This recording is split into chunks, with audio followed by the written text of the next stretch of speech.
Alright, cool. Yo, what's good, YouTube? It's your boy DJ. We're here back for some more Destiny content for your head tops. I'm just gonna do my first quick impressions of the first week.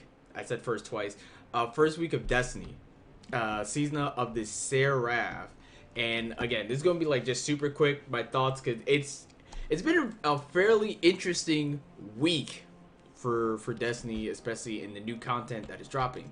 So first things first, without being said, first week, booting into the helm and then booting up the screen.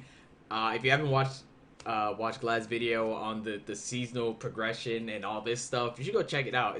It's very interesting to listen to alongside playing this. But yeah, no, this is still the same, which I've said before is not like the best content and is mid. Like, oh yeah, I can't wait to grind up upgrades that don't really matter to the game and just do that every week for like 8 weeks straight to again get upgrades that don't matter. So that on that side, it is a bit of a letdown. There has been mention that the whole seasonal structure is going to be reformatted, but that will be a post Lightfall deal. So we still have a ways to go before we see any change in this sort of content. So that side, the story narrative side, it's whatever. Don't really care. I mean, I do, but I don't at this point. It's been 2 years of the same type of progression. However, on the bright side of the actual seasonal activity slash story content, for me personally, the battlegrounds have been they've actually been really fun. They're difficult enough where you need to have more than one brain cell, or else you will just die. Not that dying matters in the battlegrounds, unless they somehow decide that master battlegrounds are coming through, and if you wipe, you get sent to orbit. That'd be kind of cool. I'm not even gonna lie. That'd be pretty funny. But other than that, you can definitely feel the difficulty in the Master Heist battlegrounds, and I'm enjoying it. When the content is actually difficult, the game is just straight up more fun.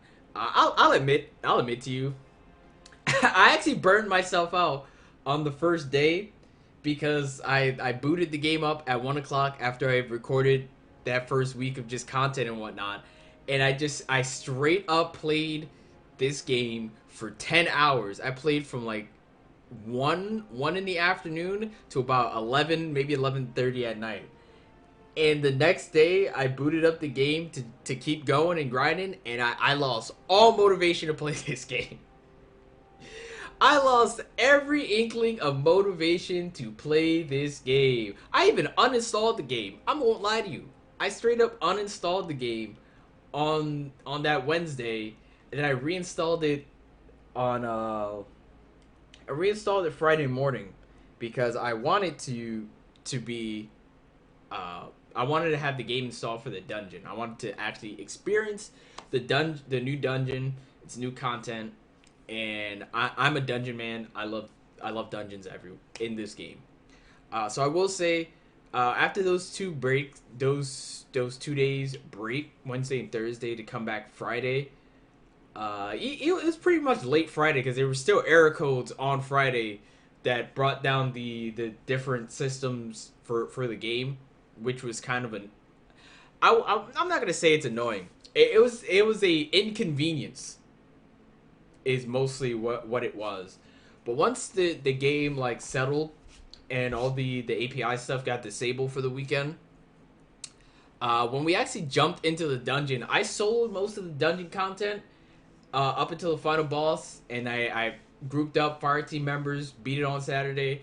The dungeon, honestly, is fantastic. I've loved the dungeon. I've at least ran the dungeon like 5 times in 2 days, and I continue to keep running the dungeon because I just enjoy the content that's in there. It's difficult enough on solo where you actually feel a challenge, and it's not, the mechanics aren't stupid. Like duality, and you get rewarded for good gameplay, and it's definitely an expression of your. It's more so of an expression of your skill in the dungeon. So I love that. Running the dungeon with my peers has also felt amazing because especially as myself a hardcore Destiny player. I mean, I wouldn't be if I wanted to make content for this game. Uh, but as a like I'm in this, I'm invested in this for the foreseeable future. Having my more casual friends come in and experience the dungeon, and then their love for the game be revitalized in the sense that they want to keep playing it regularly, mixed in with other games, is definitely a good feeling to have back, which has been missing the last 2 seasons, to say the least. So so far I'll rate it about a 7. Even with the burnout and like the API systems down this weekend, which wasn't really a big deal for me, just a slight inconvenience. Uh, I'm so far it is a 7. We will see how this season grows and how it leads up into Lightfall, which I'm excited for. I still haven't pre-ordered it yet, which I've been meaning to do, but that is on my list of things to do. So, with that being said, I'm gonna leave you guys here, and I'm gonna go do some dawning stuff. Catch you guys in the next video.